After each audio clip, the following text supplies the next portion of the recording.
everyone, Patrick Connor here, and welcome back to Knuckles and Gloves Boxing Radio. I'm here with my dude, Aris Pina. Man, we got some boxing this weekend and some bare knuckle this weekend, bro. So we got some talking to do. We're going to try to weave some history into this somewhere. How's it going, bro? You survived the New York storm?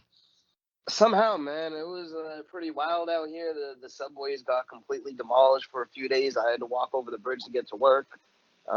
Shit was a little interesting for, last week, but we got through it. And, yeah, like you said, we got a big week of boxing ahead of us and a lot of stuff that's happened in the interim. So brutal, dude. Stupid and brutal.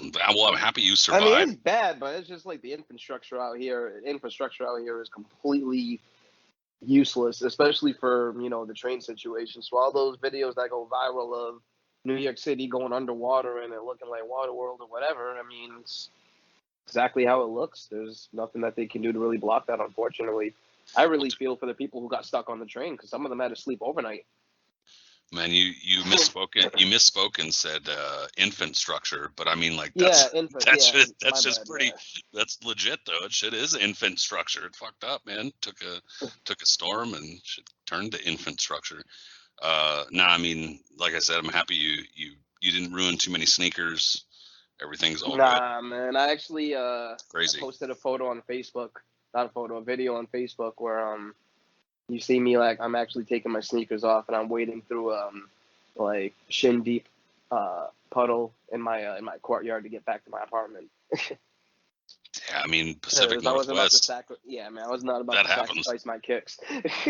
No shit. I mean, it happens in the Pacific Northwest. It ain't supposed to be happening out there, man. Yeah, exactly, man. That was wild. I've never seen rain like that. Snow? Yeah, obviously. I'm on the East Coast, but rain? And you don't get storms like that. That shit was crazy. Yeah. And I was out for dinner that night too, which made it equally smart for me. Yeah. Well, man, there's plenty of combat sports in general this week. I mean, I don't want to cast too wide a net here, but everybody was going absolutely ape shit last night on my timeline over AEW. CM Punk coming to the AEW, Bryan Danielson coming to AEW. I mean, it was like a blockbuster after blockbuster after blockbuster I kept seeing on my timeline. And then this week, like I said, Friday we got Bare Knuckle, Bkfc 21. There's some other Bare Knuckle shows on I think Saturday there's like 2 Bare Knuckle shows. So I mean, like, dude, it's just all over the place. And then I can't get enough of it. It's crazy. Actually, you know what? Since I mentioned it, how you got to see AEW last night, and how wild was it? I mean, it's amazing. That's, as a person who's been watching wrestling well over 30 years now, I guess, because I've been watching it since I was a really little kid. This is the most I've been excited since, the late 90s, early 2000s when WCW and WWE were really going head to head, when they with the Monday Night Wars or whatever, when like shit was really risky, and ECW for that matter. So, WWE sucks in my opinion, but but they were the only dominant company for a really long time, and now that AEW finally in 3 short years came from the forefront and really just, put a boost of adrenaline back into wrestling that everyone's really been needing, it's exciting again. And it's going to create competition. So. Yep.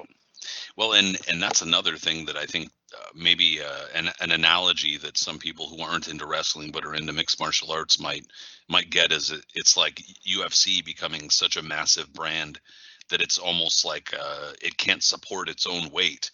So then you see these other organizations popping up and doing fairly well, like you see with Bellator. I mean, it's kind of hit and miss with Bellator, in my opinion. But ONE FC, there's a number of other PFL smaller organizations that have popped up and are doing pretty well for themselves and aren't getting eaten up by UFC because of the way that UFC is run. And it seems like it's awesome, yeah. Similarly, like WWE just kind of became a little too massive, and so some of these other stars like Daniel Bryan in the WWE winds up getting released from them, and then days later comes the AEW because AEW is just like, what, you guys don't want him? Fuck it, we'll take him. So they're obviously capitalizing off of that opportunity, which is really smart. Well, they also get a chance to it's like a chance to reinvent themselves, rejuvenated and everything like that. Right. WWE, you can become stale. You just become part of that corporate system. You become a part of like that whole cult that they have in terms of how they mold you, how they want to do this, how they want to do that.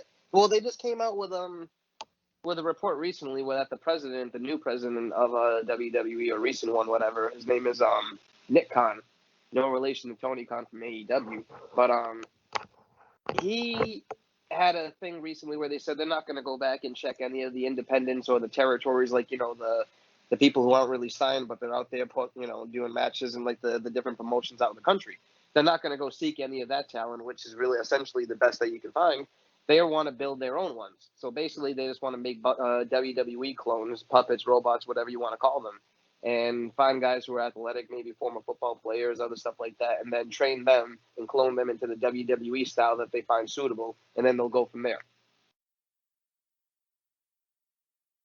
Well, and it's like I said, AEW is obviously willing to step in and capitalize off of whatever mistakes WWE is making, because I could already tell you whatever the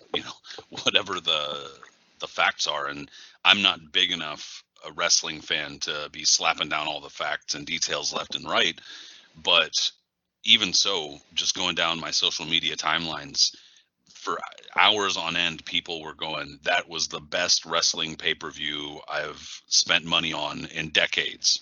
Mm-hmm. And so, and everybody was saying it. It wasn't like it was just one or two people saying it. So clearly they're doing something right.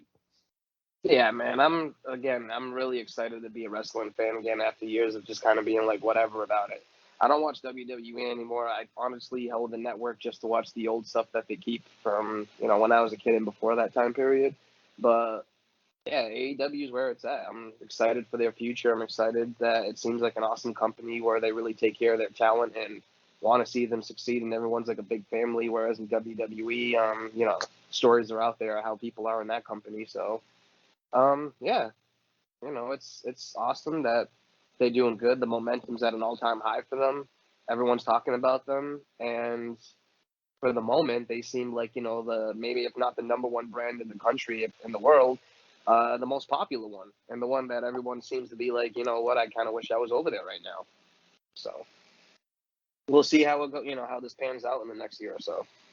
Yeah, and it's amazing to see talent willing to support AEW, willing to support a company, not necessarily on financial grounds or whatever, but just on the grounds of wanting to be part of something like that and wanting to be around that kind of talent. That's pretty cool. It is. It's awesome. Like, everybody grows up when you're a kid and you're originally watching wrestling. Everyone wants to be like, oh, I want to be in WWF/WWE. Like, that's everybody's dream, right? But now, as like a few of them have said, they have a chance. They've been there. They've done that. They realize the experience wasn't quite what they hoped for, or they feel like stunted in their development, because that's how it becomes. You get stunted in your growth and development as a character, and you can't really break through over there unless you're someone like The Rock, John Cena, Stone Cold, so on and so forth. But you have a chance over in AEW. Now you got a fresh start. You have a bunch of other people that have the same passion for wrestling that you do. Everybody's in this together. The fans are incredible. You have a boss who seems like he actually gives a shit about the people that works for him, and it creates a wonderful atmosphere that everybody's really happy with. So yeah, man, it's all to new beginnings and fresh starts, and as long as it kicks WWE's ass or gives them a jolt or whatever it's going to have to do to them, then I'm all for it, because it's desperately needed. Well, I was going to try to make a transition from fresh starts and new beginnings to Evander Holyfield and be like, that's the opposite. Yeah. But you know what? I do actually want to, before we get to... I mean, that is kind of like wrestling, where they can still dole out Ric Flair or Hulk Hogan or the likes of those age that, someone like Evander Holyfield can do it too, right? Apparently. It's crazy to even think that I could have sworn it was more than 10 years ago that his last fight was, but it was about 10 years ago. But even so, before we get to that, though, and I don't want to kill the vibe, because hopefully I'm not pacing this totally badly by opening up with wrestling and then continuing on talking about Jeanette Zapata. But obviously the talk of the week was Oscar Valdez in boxing and the drug phentermine and all VADA and all sorts of testing nonsense, and how boxing is screwing up in that regard in terms of PED tests, which I'm not going to argue. I'm not necessarily arguing that, but nonetheless, I think one of the stories that was really kind of, I don't want to say it was swept under the rug. I don't think that was necessarily the intention per se, but it definitely is what winds up happening because it's a buzzkill, because it's tough to talk about and discuss. But I mean, I do want to talk about this because it pertains to other boxing stuff. And what has basically come out today, because I'm not sure if you saw, you were like out and about and stuff. No, I did catch it. I didn't read the article, but I did see I know what you're about to talk about. Okay, yeah. It sounds like Jeanette Zapata had some sort of condition. It was not detailed, not that I've seen, but she had some sort of condition that required surgery, and it kind of seemed to hint as though it was some sort of neurological condition that should have required surgery, or that doctors recommended surgery, and that she not fight, or before fighting get surgery, and that she had declined, and that her family knew about it, and that after she was injured, her father apparently had said not to operate, not to send her into surgery because he believed she would recover on her own. So long story short is this. If you have not already heard, Jeanette Zapata was a fighter who went into a fight recently and died as a result of her injuries just in the last few days. And I had brought this up on Twitter because it's pertinent here. She had been stopped twice going into her most recent fight. The last time was in 2018, I believe. Yeah, late 2018. And she had not fought against until this last May, 2021. She was, I think, 16 when she last fought in 2018 and was about to turn 18 or whatever this year. But she had gotten stopped twice in a row. And in May, she had lost by KO. And that tends to suggest, I haven't seen video of it, but it tends to suggest she was counted out, or, you know, something happened that would make her not get stopped, but lose by KO. Just over 3 months later. So like a standard medical suspension is 90 days in the US. Like if you're knocked out, you're on a mandatory 90-day medical suspension. It's just what happens to prevent fighters from getting badly hurt and getting back into the ring too quickly after getting knocked out. But it was 3 months and 2 weeks later, she fought in Montreal on the 28th of August. And these three fights in a row, she fought undefeated fighters. And as most of us know who kind of follow boxing and know what's what, generally speaking, you know, that's the kind of fighter that's brought in to lose. So pretty much we just have a situation where a fighter was kind of like a journeyman status or whatever, brought in to lose, and apparently had something wrong with them, and that was somehow that got by all of the commissions and officials and everything. So something's wrong, obviously, with this situation. I mean, there have been a lot of situations like that where fighters have been failed, but it's pretty shitty. Dude, it's awful, man. It's a complete tragedy what went down. She had no business being in the ring, and you know, it's not that you want to say it's the matchmaker's fault or anything like that. I know it's just a tragedy all around, but you know, the fact that she was able still to somehow skirt by and get and you know be licensed and get in there and able to take this fight shows you, like you said, man, that things just still need to be done. There's a lot that need to be done in boxing. There's so many loopholes out there that people can just get through, and things like this can happen, and it's fucked up. Yeah, it was like kind of multiple tiers. You know, I don't want to place the blame. There's no place on anybody. I mean, it's really tough to, but it's just. I wish you could. I wish there were one person where you can say that's the guy or that's the person, but it's overall it's just boxing. And there is something to be said for a fighter having free will and choosing to go in there and do that. I mean, there are extenuating circumstances where in some cases, like, a fighter needs that money. It's not really so much, well, they just want to get in and fight, but like, dude, they need that fucking money. They need that money to make ends meet. But go ahead. So I also read that quote that she said that she was aware of her injury, but the fact that she didn't really care and that she was willing to keep on going because this was the career that she had chosen. And so she was willing to die for it if necessary. And there's something to be said about that. You know, like, I don't want to invalidate that or like shoot that down. However, it's almost like a situation where somebody chooses to like kill themselves, but they're doing it by jumping off a freeway overpass. So it's like they're not just fucking up their own life, but like they're potentially fucking up somebody else's real bad too. You know, so I mean, it's anyway. It's not to place blame on her. It's just it was just I just found that quote interesting. No, it is, and especially considering the type of stuff we often talk about and how destructive fighters are and can be. But I mean, at multiple levels, dude. At the officials, and I have to ask too, if she did honestly have some sort of, let's say, neurological condition, because I don't know yet. I'm not pretending to know more than I really know, but let's just assume for a moment it was like a neurological condition that was what came up in a scan or something. If she did have a neurological condition and it got through these levels of other testing with the commission, then I think that there's a pretty good argument to say, like, then something's clearly wrong with the testing. You know, if it can't detect something, and on top of that, and it was not a very well officiated fight from the snippets I saw. The ref was kind of just like letting it happen. So I mean, I haven't got out of my way, I'm going to be honest, to try to even find footage of that fight. My friend was telling me about it.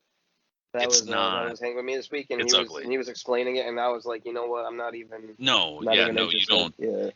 I saw it on Twitter, and I didn't. It was quote tweeted onto my timeline, and I didn't immediately see it because it's like I have the autoplay shut off. Mm-hmm. But I was like, all right, well, I'm talking about it, and I don't want to talk about it like not knowing what I'm talking about, because what if that's not what the video shows? Absolutely. But it's pretty ugly, and from what I see, her technique is not very good in general. So it does not. I kept kind of holding out hope, like, no, like, it's possible. There was nothing wrong. She was totally fine. Her skills were totally fine. She was just really unlucky. You know, she ran into better fighters. It happens. But to me, that does not appear to be the case. It appears that her technique is very poor. And that's why she was brought in against these undefeated fighters, so that they stayed undefeated. And I mean, people are going to respond, well, that's just part of boxing, you know, like, that's just part of blah, blah, blah. But that is true. And fighters do get their records built up. But this also just appears to be a case where an injury was preventable. It appears that way. That's all. So it's absolutely a fight like that. You know, when fights like that happen, and it's a clear mismatch and a tragedy like that goes down, it's the worst part about it for me after the said tragedy happening is that it's going to get forgotten about. You know, this was mentioned this weekend and it gained a lot of traction, and guys like you and Corey and others were mentioning it and talking about it a lot, which is, very, very good, and, keeping her name out there. But at the same time, in a few weeks' time, people are not just going to, unfortunately, like how most of these ring deaths occur, they just kind of like, push it under the carpet again. Yeah. And I think that's the problem, is that obviously the first problem is somebody died. And then it appears to have probably been preventable. But the other problem is that it's going to go through a news cycle like anything else, and that get basically forgotten about, and nothing's going to change. It sounds like there is being an investigation launched, but the problem is that we've heard that before. We know what that means, and usually that means nothing. And there's so many competing interests and so many hands involved that, like we keep mentioning, there's no blame. It's just, like, what do you do, man? either you have boxing, you can either have safe boxing, or there's no safe boxing. There really isn't, man. It's just so. The reason why I was thinking about that too is the other day I was going through some old magazines, and I came across a few, articles in the Ring magazines and other ones about like deaths that happened in like the late '90s that I actually have forgotten about. And they only got like little to no mention back then. Like they got a couple of articles, they talked about how things need to be changed and all that. But guys like Randy Carver, who was a super middleweight who died, and who was an undefeated super middleweight who died after a fight with a guy named Kavri Salim. Emiliano Valdez was another one who died after his fight against Teddy Reed. Off the top of my head, another dude who I remember fighting on Friday Night Fights. You remember the guy Bobby Tomasello? He didn't lose the fight. I think it ended up being a draw because it was his hometown, but he died, after the fight. Like, these were a few, handful of names out there that happened 20-something years ago. When's the last time you've ever heard those guys' names ever been mentioned? Beatshaven, Scotland. Yeah. Guys like that. And that was probably even one of the more high-profile ones. Because that happened right there. Yeah, when I remember that was live on TV. Yep. But even ESPN. So, you never hear about that. You never hear about Beatshaven, Scotland. So, I mean, it's that's the whole point, is that we don't want, and I guess on some whimsical or, kind of misty-eyed level or whatever, that's also why I try to remember the people who died of coronavirus, because nobody's going to remember some of these people, or at least not to the level they should be. And nobody's going to pay attention to this death to the level it should be remembered. And so anyway, there deserves to at least be a conversation about it. So as short as that was, I guess hopefully that's a conversation and sparks more. But like I said, this weekend there was considerably more talk than, unfortunately, that tragedy. About both Oscar Valdez testing positive whenever it was, and a lot of heat at the Reynoso camp right now. Yup. So we'll talk about Evan Fields in a minute. but Zing. But I mean, look, when Canelo Alvarez tested positive for clenbuterol, these things keep happening, dude. I worked in the veterinary field for like 10 years. And I mean, I'm out of it for now because it's awful. But it's so crazy because these situations keep popping up where people are ingesting or injecting or smoking or some shit drugs that I used to administer to animals a long ass time ago. So it's like, Canelo tested positive for clenbuterol, and I'm just like, I remember studying about this when I got my fucking certificate. What the fuck, clenbuterol? That's for like horses. What? And so then I'm like thinking, what the fuck? And I start like researching this shit because I'm like, I subscribe to a couple like academic journals and all sorts of shit, and it's just like, it's pretty mind blowing shit. And then after the pandemic hits and like in the last month or two, people have been talking about ivermectin. Bro, I used to fucking administer ivermectin. It didn't used to be off-label use for certain animals because it wasn't even like cleared by the FDA and shit for use in certain animals. And I used to administer that shit to deworm fucking animals, bro. And so then it pops stuff up that Joe Rogan's telling. Yes, I keep fucking seeing this in the news. So ivermectin, people are getting ivermectin poisoning, and I'm like, I used to give that to animals. What the fuck? And then here we go, and this is not exactly the same thing with phentermine because I'm not super familiar with this drug beyond the fen thing, but I mean, it's just what are people doing, man? Anyway. So Oscar Valdez, at some point out of competition when he's being tested by the Voluntary Anti-Doping Association, or VADA for, fucking ease of saying, he apparently tests positive for phentermine, which is a weight loss drug that is prescription only. You don't get it really anywhere unless you're getting it illegally or from somewhere you're not supposed to be getting it, or from a doctor. And Oscar Valdez is claiming he drank an herbal tea that had phentermine in it, which is like pretty much impossible. It's like not going to happen, but fine. And nonetheless, they held a few hearings, and the WBC is like, "Oh, you're good, buddy. Just don't test positive again." The commission, Because boxing, of course. Yeah, pretty much. The commission's just like, whatever, that's fine. You can fight. And everybody's just kind of moving along, and he's going to fight. So it's going to happen. And everybody's kind of up in arms about it. And ESPN is still televising it, right? Yes. Okay. And so there's been a rash of kind of finger waggling in different directions. And I mean, it's a much wider conversation than it really should be. It should just be about the fucking fight. It should just be about the damn fight. But unfortunately, now we have a bunch of these little tentacles reaching into the fight. So it's a weird situation, dude. Dude, it's crazy. How many of these things, like, it's the amount of people that have been popping over the past, 10 to 15 years is like astronomical in boxing now. Between people testing positive for shit, like, whether it's a substance or coronavirus, it's like you can't even, I don't know how boxing has sponsors at this point for televised events, because, you can barely rely on a fight going through after it's signed. It's like, holy shit, man. Jesus Christ. It's nuts. I want to say the first dude who I remember when I was as a fan, who I remember popping for steroids or, PEDs, whatever, was Franz Botha. And as a kid, my only knowledge of steroids is that they made you look like Superman because, watching wrestling, all the dudes took steroids. And I would look at Botha and I'm going to myself, how is he taking steroids? He doesn't look like, he's like a flabby mess of this and that. And that was like my introduction to it, I guess, to PEDs and boxing, because soon after that, after Botha popped, I want to say Tommy Morrison was another early one that I heard who found out was taking steroids, and then, it went from there. But yeah, Botha was the first one.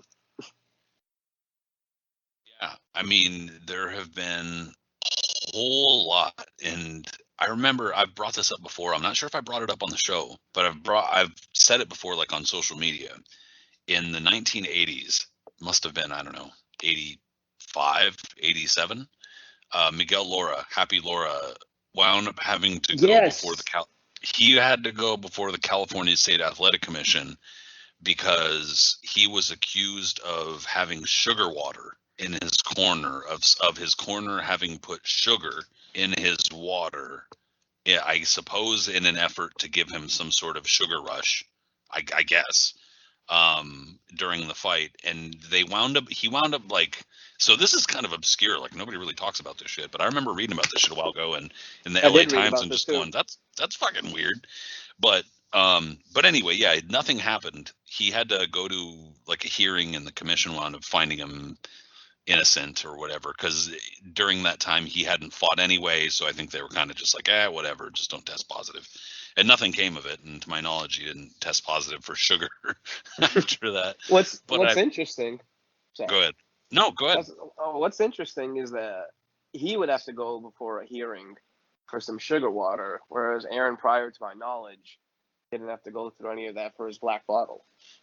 Yeah, when there was considerably more evidence with his trainer straight up saying, no, the one I mixed.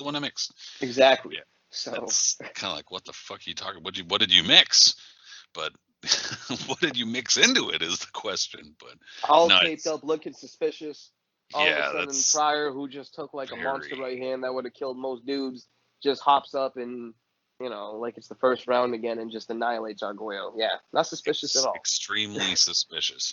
And over the years, there have been, name one of your favorite fighters, and there's a pretty decent chance they've tested positive. Lucian Bute, Julio Cesar Chavez Jr., Julio Cesar Chavez, I don't believe ever tested positive, but, there was widely known drug use and alcohol abuse in his career. Yuriorkis Gamboa, Tyson Fury, Antonio Tarver, Roy Jones, even though that was basically swept under the rug at the time, Eric Morales, James Toney, Shane Mosley, Pernell Whitaker, bro, the list is extremely long. So Vargas was another one too. Yep, Vargas is that's true. You know what? This was a big one, all right, because if you remember, obviously everyone remembers Vargas. Like if you remember Vargas's body weight, body shape, he was always like a little pudgy, kind of built like Chavez Senior, right? You know what I mean? Just thick. He wasn't like really cut or anything. You look at when he get ready to fight De La Hoya, and then he gets with this personal trainer dude, whoever it was, and they start taking posing photos together. Vargas is shredded. Yeah, all of a sudden he's ripped. All of a sudden he got an 8-pack. He is just cut all over his body. Dude is looking, like he's getting ready for Mr. Olympia or some shit like that. Couldn't work out his chin. Couldn't take that left hook. That was just wild, though, how he had that crazy bottom transformation. Then he was coming up and saying stuff like, "Oh yeah, I'm just an Aztec warrior and I do this and that." You know what I mean? I can handle anything. Yep. I just hate De La Hoya, and that's why I train like this. And on top of that, when it comes to like steroid culture, Fernando Vargas got caught with like basically the 2001 equivalent of like Deca stacks. Dude popped for like nandrolone, which is shit fools were taken in pro wrestling in like the 80s, like 70s and 80s, because it's very like basic. It's the kind of shit where it's like, what? It's like you could be smoking dank, but instead you're choosing to fucking smoke some regular ass awful weed. And so that's basically the equivalent there. And so it was really like strange and wound up just making him look dumb. But I will give him credit when he popped positive, he basically got the closest you're going to get to like an admittal and an apology, where he was basically like, I didn't knowingly take it, but it doesn't matter because it was my responsibility to know what was going in my body. So I fucked up, which it was like, whoa, that's about as close as you're going to get. But I mean, dude, over the years, there have just been everything from steroids to cocaine to a handful of fighters have been penalized for. Actually, a lot of fighters have been penalized for weed, but I'm 100% not going to count that as a performance enhancing drug. But I mean, like the same thing with cocaine. It's like, so I've seen a few lists for PED use, and people have put Whitaker in a PED list, and I'm like, he got busted for cocaine. Like, Whitaker never took no PEDs or anything like that. Dude, unless there's like white substance all over the fighter's face as he's going to the ring, I'm not really going to be looking at that.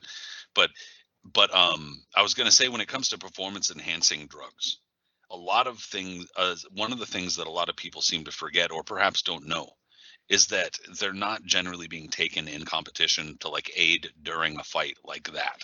Because, I think there's probably like this imaginary scenario in people's heads where they're like, oh, they're injecting some shit in the locker room right before the fight. They're going to go out and fucking bruise. And that's not how it works, dude. A lot of the times when fighters are testing positive, they're testing positive for the shit they took to help them heal from the injury they got. Because steroids, generally speaking, and I mean, steroids is like a catch-all term. A lot of the shit that these fighters are getting popped for aren't even steroids.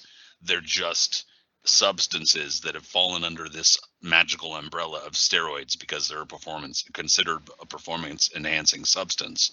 So, but like a lot of the times these things are taken so that fighters can train in a way or can rest in a way that they're healing these injuries that they've gotten.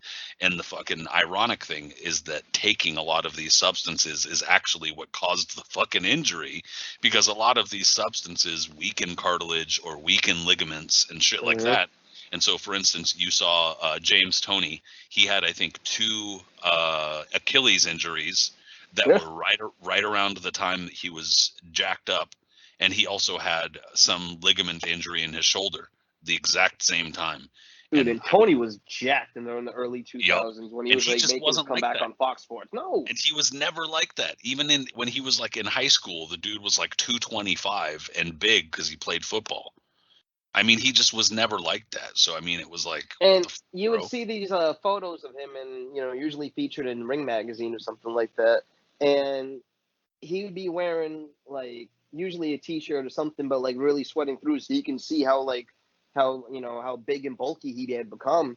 And he was always, like, curling massive weight. Yeah, always, like curling massive weight or doing something in the gym. And you're just like, Jesus Christ, man. He's just built like a trunk now. He was not, and he's not even a big guy. He's just not at all. He's not tall. But but just to illustrate the whole injury side of it, in that it's not necessarily what people think, that like they're taking steroids and getting jacked, that it's not always like that. There are a number of different reasons to take these substances, but the whole point, behind all of this and the testing and all of that is like, look, the testing is woefully inadequate in boxing and in sports in general, because there's always going to be more money in beating the test than there is in testing, period. Mm-hmm. Just accept that, because it's 100% the truth. And so when you consider that, I mean, does that mean that you just don't test then? Or, wow, fuck it, well, like, if we're not going to get ahead, then just don't test. No, I mean, the whole point is to have a level playing field. But the access to the testing also makes the playing field not level, because the testing's super expensive. Enter people like Victor Conti, former Balco dude, who's sponsoring fighters to be tested at an organization like VADA, which you mean Nipsey Hussle? Yeah, fucking Nipsey. Yeah, no, not at all. Yeah, no, this guy's a grifting scam artist, and so you enter VADA into the equation, and if there's any sort of association with Victor Conti, in my mind, I'm good. I don't want anything to do with anything like that.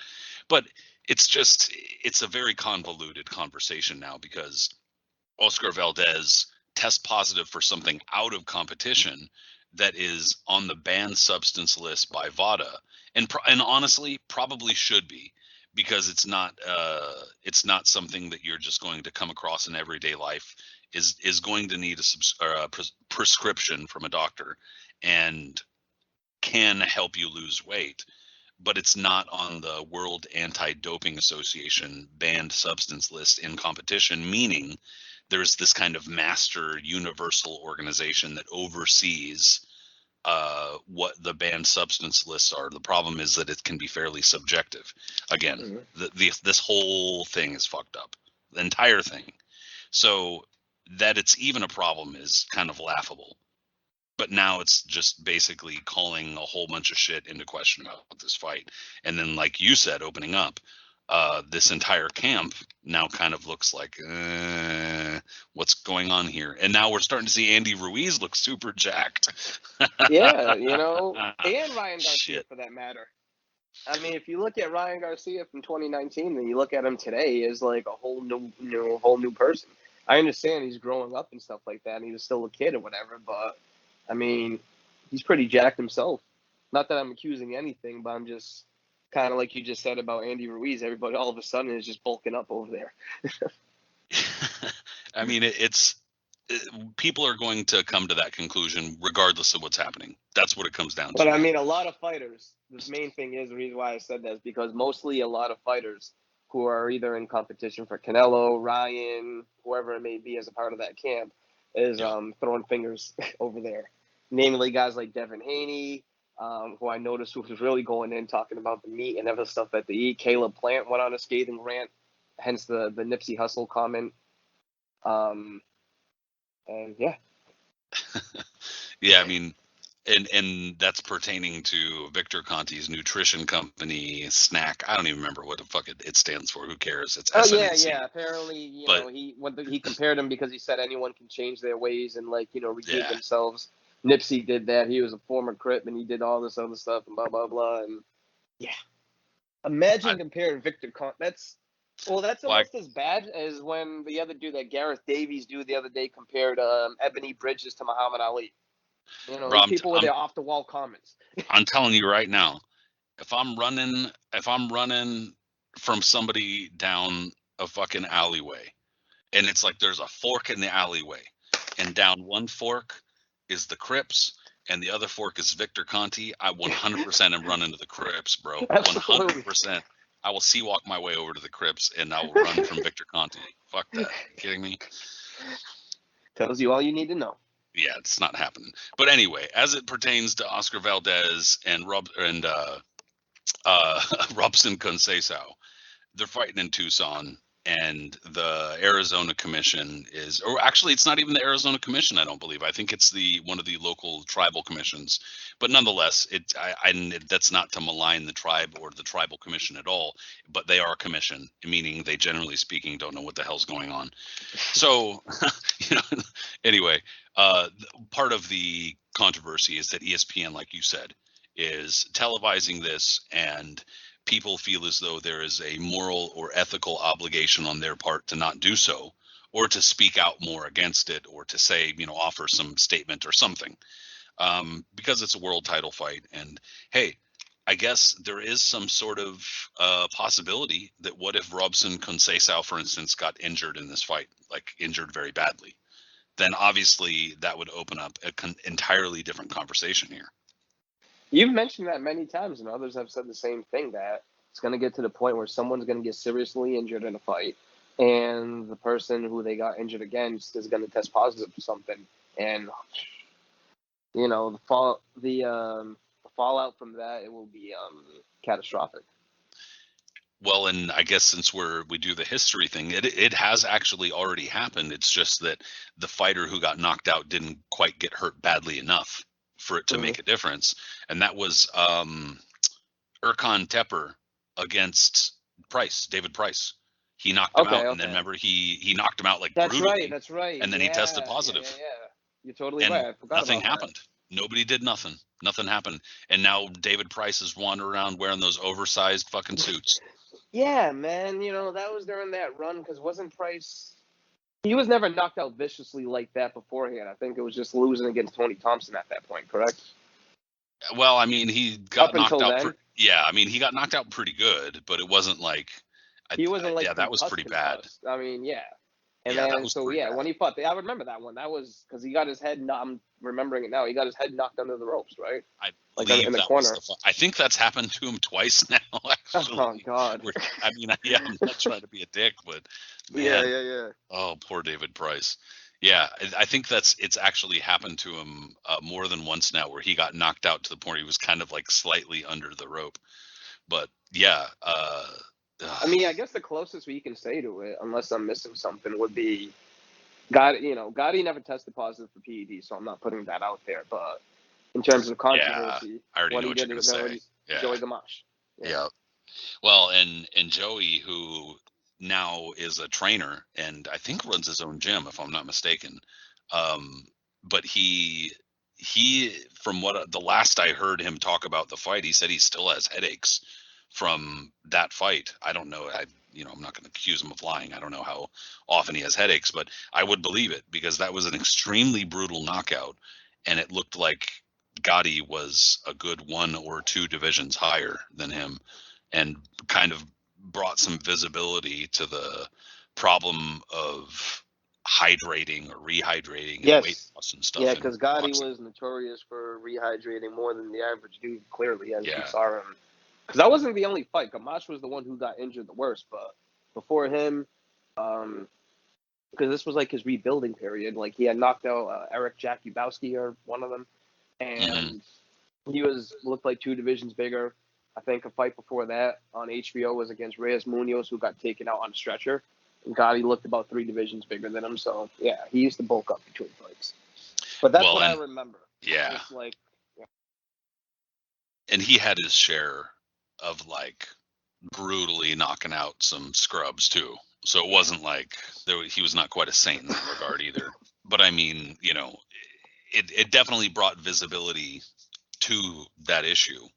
And but boxing is one of those sports, though, man, that like they'll always invite you back, no matter how much you fuck up, no matter how many. As long as you got a name for it, you'll get another chance. It is what it is. Look at Jarrell Miller, for example. I'm totally confident that when Miller eventually comes back again from this next suspension after he blew it again, after he blew it with Top Rank. That someone will once again pick him up and he'll be featured in a big prominent fight in the next couple of years. Absolutely. Because this is boxing. This is what happens. Right. It's just temporary. You're not going to be out of it for long. Yeah, dude, it's pretty wild. And I mean, it's also pretty shitty because Robson Conceição is like he's a little bit older because he had a long amateur career and he's a very decorated amateur, but he was an Olympic gold medalist and he's like in his 30s, but he's unbeaten and he's very talented. I just think that there's a lot of questions as far as how well he does in the pros and like whether or not his style's suited for the pros and whatnot. And on top of that, Oscar Valdez is coming off like an extremely brutal knockout of Miguel Berchelt, who himself is a very good fighter, and a lot of people were not expecting that kind of. I was not expecting that kind of result. Yeah, that was a beautiful one-punch icing, man. That was brutal.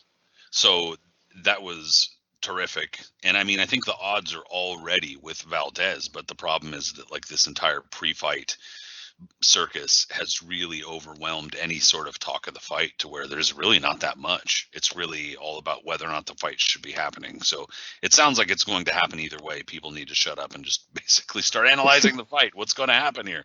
Now, I think that Oscar Valdez has clearly kind of hit a bit of a stride in his career.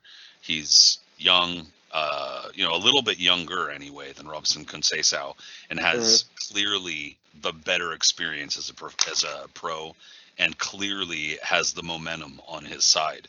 So I would expect that he should probably win here.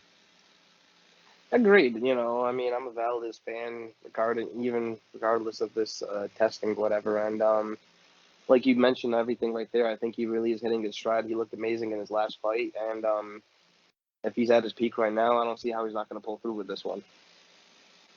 Yeah, it's tough to envision anything else happening. Sure. But there's also a WBO flyweight title fight in that is a co-feature on ESPN. So I don't want to entirely. Right? Yep, I don't want to totally malign the card because we love those flyweights. We love the lighter weight fighters. It's Nakatani and Angel Acosta. So I mean that's about on the. Always in great fights too. He's never really in a bad fight. I had a chance to see him live and at the Garden when he won the WBO strap at one point. So I think it was for Cotto's last fight. Yep, and he fought Alejo. Okay. Yeah, yep.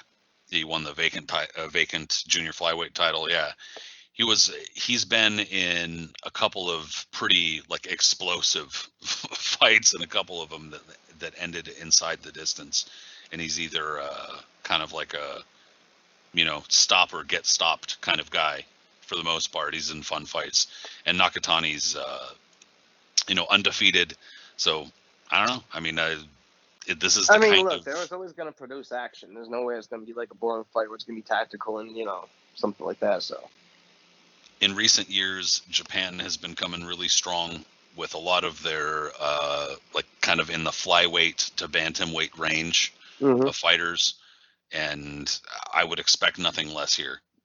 It's a shame that we don't really get more live action from Japan in particular in the U.S. or at least access to. That's what Tim Boxeo is for, right? But I was just about to say, dude, I was checking out Tim Boxeo's links earlier today for some bare knuckle action, which I'd like to ask you about in a little bit. But yeah, Tim Boxeo, that'll be our shout out. If you're looking for boxing schedules or what the hell you're about to try to watch this weekend, where to watch it, how to watch it, then go to Tim Boxeo on Twitter. And I don't know, I think if you just Google Tim Boxeo, you'll figure it out. Honestly, if you want to find anything, he is the most dedicated dude on the planet, I think, when it comes to finding any type of card you want. So, yeah, whatever you need, he got it for you. You know what I mean? Yep, indeed. Yeah, that'll be the place you need to go. But yeah, Holyfield is up this week up too, though. Yes, you timed it well. Yeah, friggin' Holyfield, dude. Evan Fields coming up this weekend. So. I mean, even my mom knew about this because my mom texted me, "Is Oscar okay?" And I was like, "What?" Bro, my mom texted me, "Is Oscar De La Hoya okay?" So Oscar De La Hoya tests positive for coronavirus. I haven't seen any updates, so I'm assuming that he's recovering because I haven't seen different. But because he tested positive for coronavirus, he's supposed to be fighting Vitor Belfort, former UFC champion, on Triller And so that fell through, and they needed to get a fairly high-profile replacement if they were going to go through with that show, I think. And so the highest profile replacement that they could get, and admittedly, it's pretty high profile, is Evander Holyfield. Absolutely. But the caveat here is that it was supposed to take place in California, and there's no way in shit the California Commission is gonna allow Evander Holyfield to actually fight, because they're trying to get it sanctioned as, like, a real, or a presumably real fight. And so instead they are taking it to Florida. I think Hollywood, Florida, or some shit. They're taking it to Florida, which, because I mean, dude, Florida is now becoming like what California was in boxing in like the early 1900s. Like, if you're trying to fight 45 rounds, go to California. If you're trying to get Holyfield out of the grave and make him fight a former UFC champion, go to Florida. It's pretty nuts. Yeah, dude, this whole thing's a wild fiasco. The fact of the matter is that, like, try reading that headline in the 90s, Oscar De La Hoya pulls out of a fight Vitor Belfort, Evander Holyfield steps in. And try to wrap your head around that. Holy shit, dude. Yeah, I mean, it's questionable enough that Oscar De La Hoya was about to come back. Because look, dude, I'm just speaking candidly here. You can tag yourself out if you want to. It's okay. This does not reflect on Aris. But Oscar has substance abuse issues, dude. This is well known. This is not anything like, this has been in the news. He's gone to rehab and etc. But so, and I'm not saying that to be mean. I'm saying that in terms of an ability to potentially fight off coronavirus if you get it. And so, that type of shit. And then on top of that, the ability to get into shape for a fight. I mean, so coming back, exposing yourself to these things, potentially getting hit in the head after having a lot of substance abuse issues. Like, this is getting hit in the head at all is bad. But then getting hit in the head after, kind of having a yo-yo in weight and having off and on issues is presumably not the best thing either. Yeah, even worse, I would imagine. So that was bad enough. And then there was speculation that Oscar De La Hoya called it off because the buys were bad. But it sounds like he really is in the hospital, so that's not the case. But I mean, then you're going to go to Holyfield, who, I mean, I guess fine. But he has been trying to call out Mike Tyson for a while. And it sounds like even Mike is like, dude, no, I don't think so, buddy. or I don't know, because I mean, maybe they've tried to make that and it just hasn't happened. Like, it's logistically not a thing yet, but it's clearly not a good idea. The man is 58, correct? I don't know his exact age, but I know it's Evander Holyfield, bro. What the fuck? He's old. And the fact of the matter is, he's 58 years old or so. He a lot of damage. He's taken a lot of damage in his career. He doesn't talk well. I mean, he's still in great shape and everything like that, but the fact of the matter is, he has no business trying to get into a match. And because of him being sanctioned, because Triller has a thing for making these type of freak show fights, then other people are more inclined to get into it. Like Riddick Bowe after this, he's going to fight Lamar Odom in an absolute freak show fight. Neither of whom should be fighting, because Lamar Odom was in a coma, and then Riddick Bowe used the strokes. And then Riddick Bowe used the defense that he had been hit in the head too much, and that's why he kidnapped his family. Bro, this was like over 20 years ago. Yeah, when he said that. Why? Where are we? What planet is this? Like, Bowe has no business being anywhere near an arena, let alone a boxing ring. Lamar Odom, same thing. These people go out there and they just exploit them for this money. Bro, Holyfield's not as bad as them. I get that, but it's like, it still doesn't help the cause. Riddick Bowe's already like a cat on its ninth life, dude. Back in the early 2000s, we're talking about, this was about 17, 18 years ago now. I'm not even positive what year this was, in Temecula. And I remember this was a big motherfucking controversy at the time when Riddick Bowe fought Billy Zumbrun. I don't know if you remember this. Yes, I remember that. Yeah, it was on Fox Sports. And Billy Zumbrun, like a few fights before that, had fought an opponent who died after the fight. And people were Bradley Roan.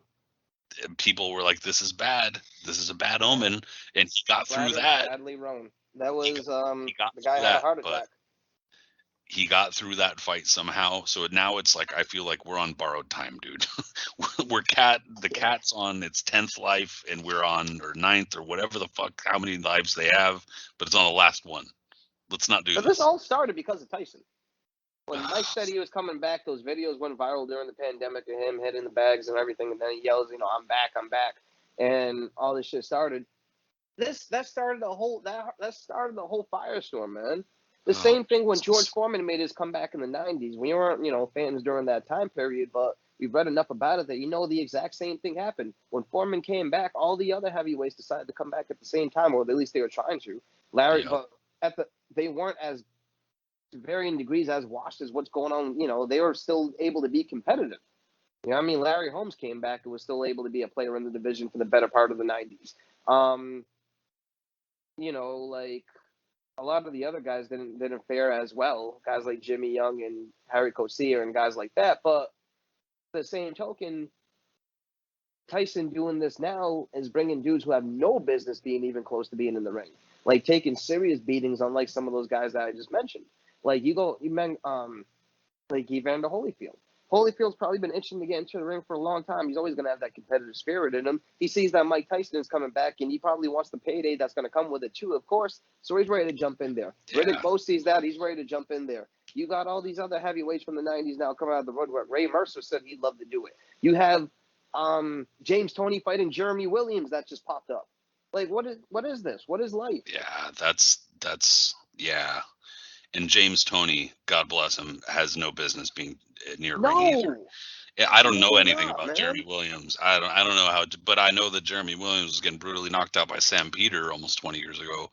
So and that wasn't the only guy that Williams has been iced by. He's always been a good fighter, but he's been stopped a few times. So it's and that's I guess kind of like I don't want to like circle back and I don't want to exploit Jeanette Zapata's death to make a point.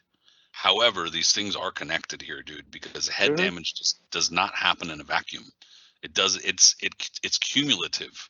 These kinds of things, they build up over time and they get worse. And the whole point of bringing this up is we don't want to see people hurt. Like it's obviously this is an extremely dangerous sport. And obviously there's nothing we can do to change it from being, well, there's nothing we can easily do to change this to make it a safe sport. But there are things we can do that are practical that can make it safer and to make it less likely that we're going to see like tragedies. Like we don't want to see tragedies, dude. Absolutely not. At the end of the day, this is a fucking job for a lot of people. And those people wouldn't have this job if this didn't exist. But, we can make it safer. Most definitely, yeah. And as when I'm like, I was going through some research earlier today, like with all the guys that try to come back, there's so few success stories of guys that actually make it when they come back.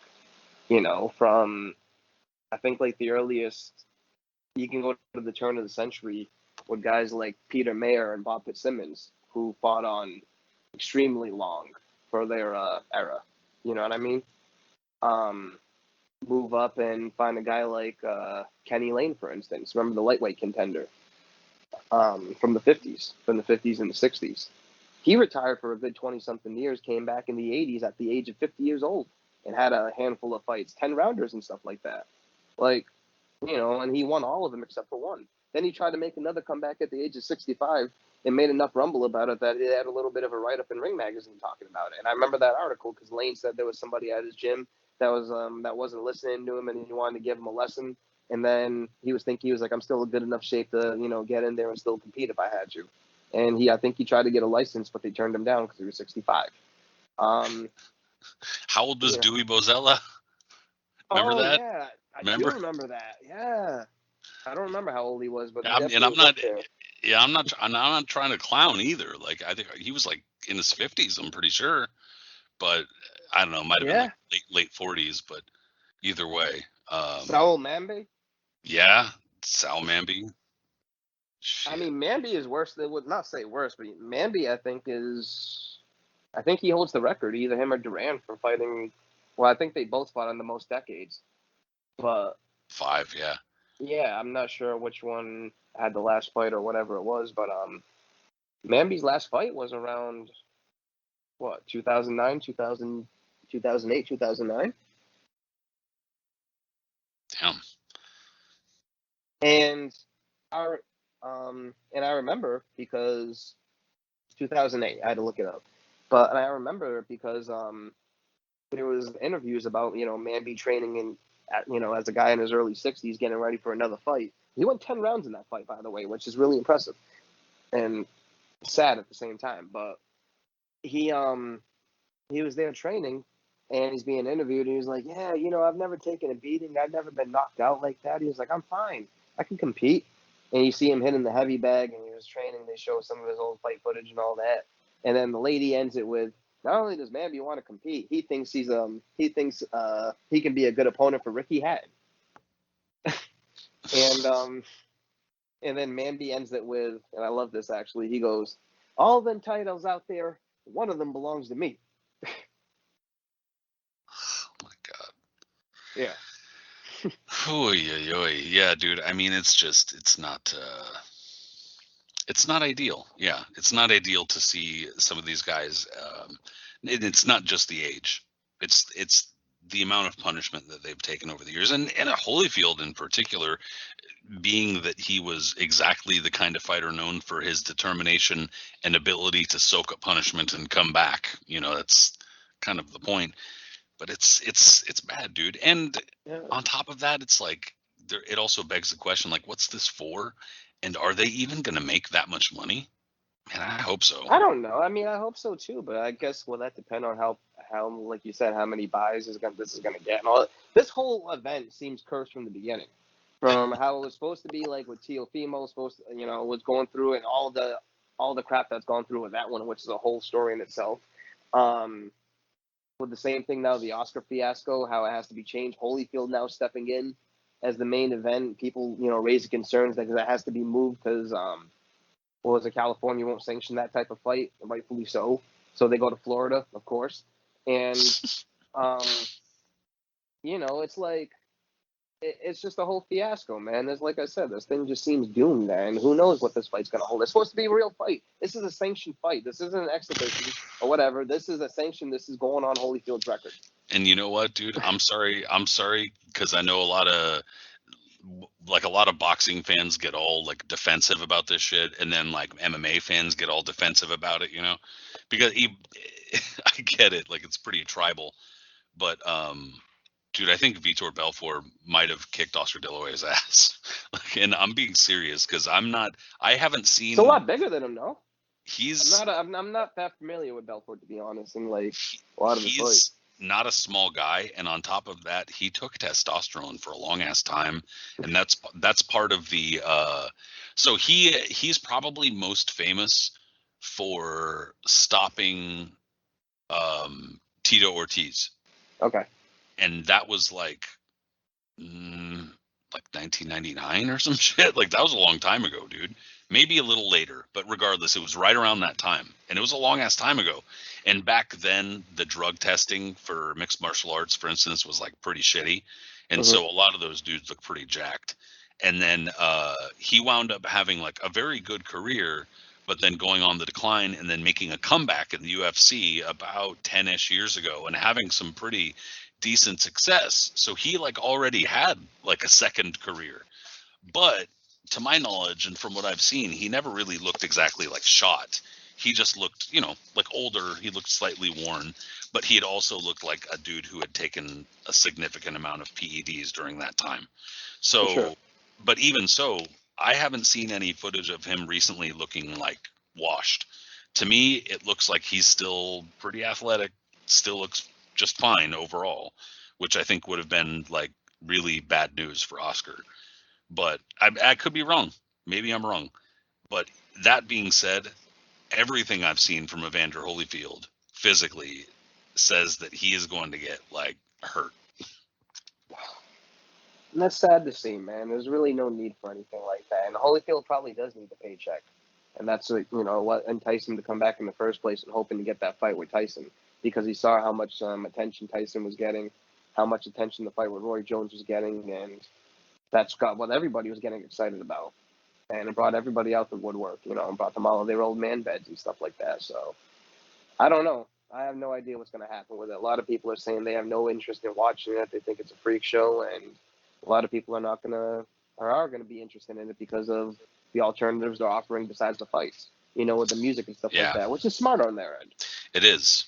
Yeah, and I think that's kind of like Triller. That is the genius of Triller, if there is any genius, is that they're kind of covering a bunch of bases in that regard, where they're making it an appealing event, and not just a fight card. But I had said before on a different show, I mean, this is a while back now, before all of the Teofimo shit and everything got canceled, but I was really interested in seeing what was going to happen with Triller and how they were going to handle like a more pure boxing show. And I know that they were going to still do some musical shit, but it seemed clear to me that Teofimo Lopez and his next fight was going to be the driving force behind that card. And I was like, all right, well, let's see how they handle that. And unfortunately, because Teofimo tested positive, and it sounds like he's a little bit of a knucklehead when it comes to the vaccination status. Oh, I read. Yeah, I mean, I don't want to get too far into it and alienate too many listeners during this episode. We've already alienated plenty. But no, it sounds like, that's a lot of that has changed because he tested positive in the vaccination business. So, that kind of remains to be seen what exactly is going to happen. However, I think that there's still just enough appeal from Holyfield's name and from the fact that it's like a fight, that especially if there's not like very much else going on that night. I don't know. I'd have to look what else is happening at the exact same time, because I think they're staggering the events, but I don't know.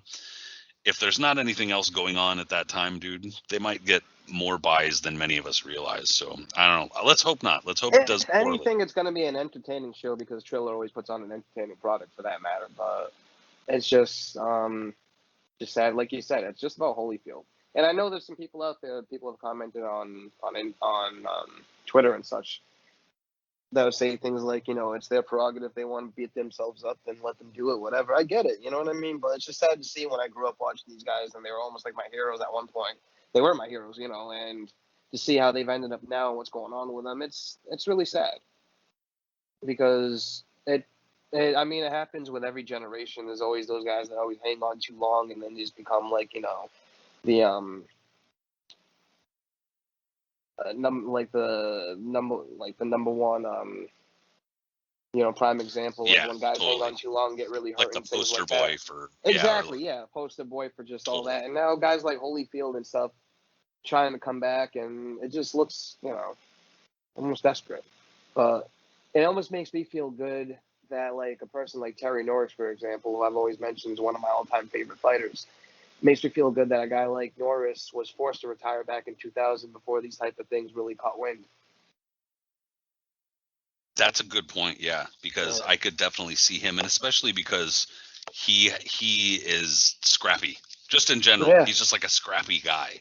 And he also has made comments on social media where he's like, I'd love to be back in there. I'm sure he would. I'm sure if he could, he would, just because of his, he's a fighter. He's a person. That's his personality. But that's a good point. I'm happy to see somebody like him is not able to get in on this stuff, because it almost on some level seems predatory. But I hope that they're getting paid well. That's really all I can say about it. And again, like, it thinks back, this harkens, but like you get flashbacks to, remember in the early 2000s, they had the Legends of Boxing pay-per-view. Oh, yeah. With Larry Holmes and his pals. Yep. Yeah, dude. And Greg Page against Tim Witherspoon, which Witherspoon threw his back out. So that's how that fight ended. I should have laughed, but that's just to give you an idea of like, somebody like busted their hip walking to the ring. Yeah, and so he slips a disc. Mike Weaver fighting Larry Holmes, Bone Crusher Smith fighting Larry Holmes. Yep. I think the only decent fight out of that whole group ended up being Juan Laporte. He fought the late Billy Costello, the former junior welterweight champion. And that was actually an entertaining scrap because both guys, were in good shape and they still had some kind of remnants of their old skill to put on like a fun fight. Man, I was just watching Lonnie Bradley, Billy Costello the other day because I think it was Lonnie Smith. Yeah, Lonnie Smith. Sorry, not Lonnie Smith. Lonnie Yeah. Bradley. Yeah, I was just watching that the other day. I think it was because it was the anniversary. But regardless, yeah, dude, Billy Costello was always in like really good shape. He was like at a strong physique. It makes sense that like a lot of those guys would be able to come back. But I mean, I know. I don't want to just start like calling out names or like maligning people, but Chris Bird was talking about coming back, and dude, yes, what the hell? Why? He's in bad shape. Not even like. Yeah. I'm not even talking. He's talking mentally, but he has a lot of ailments because he was a small guy fighting heavyweights for 2 decades. Well, and on top of that, dude, and I'm not trying to talk shit about vegans, but he was like, I know he was at least vegetarian, but I think he was a vegan for like a long ass time. And well, anyway, dude, I know he's had a bunch of health issues.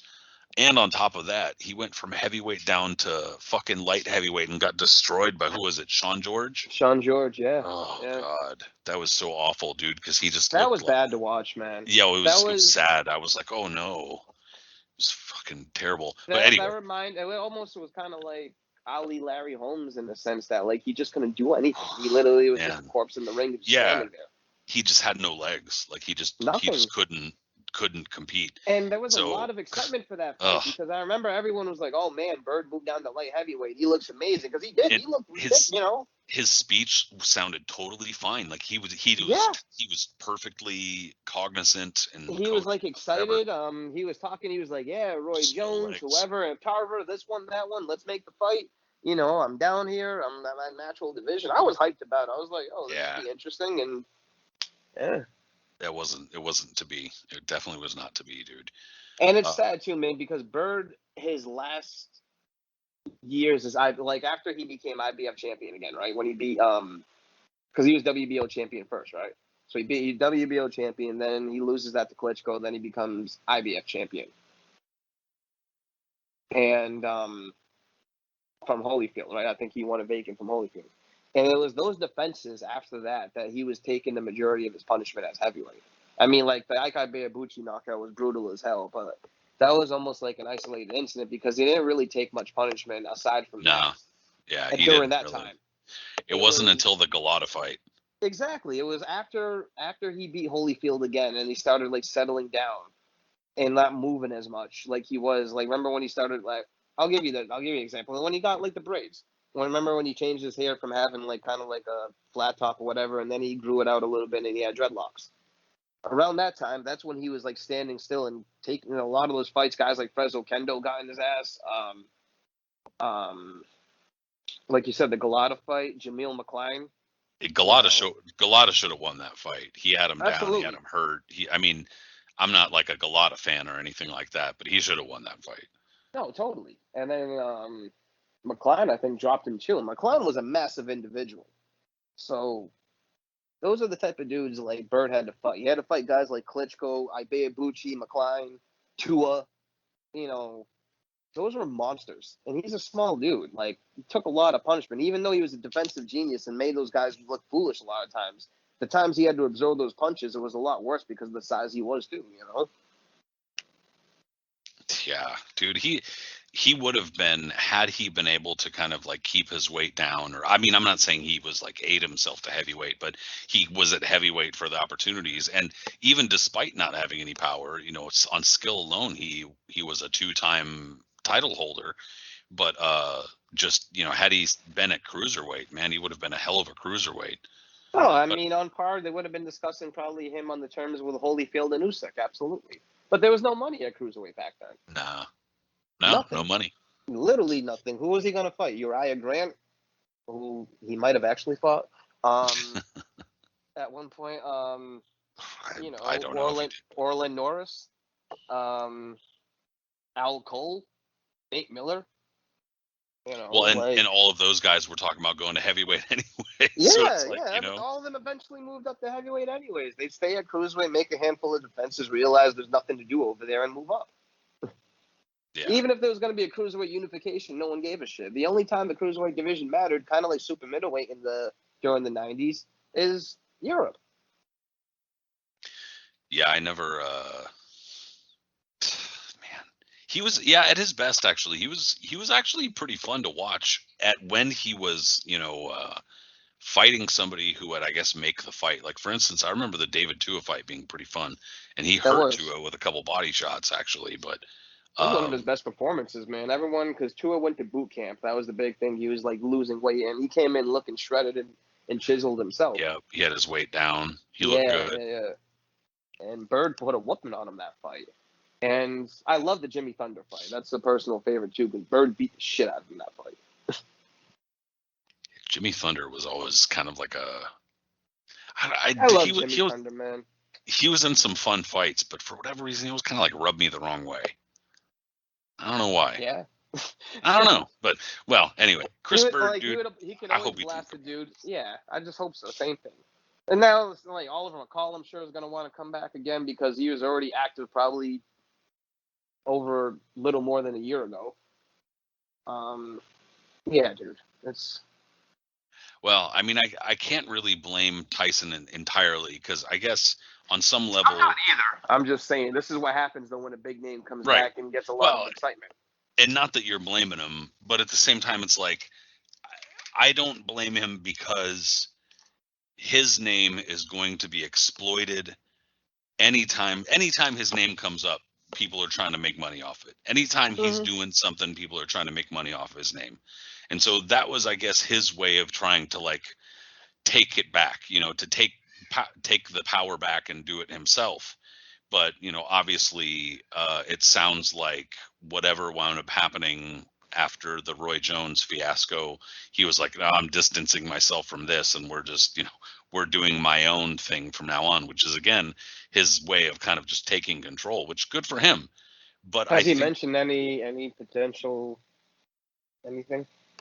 I think that he's just said some stuff on either social media or his show, his podcast or whatever, that it's like, what is it, like the Tyson Fight Club or the something whatever it is that are champions or all stars or some shit, that he's going to go through with that, but I guess it's just kind of being put together or whatever.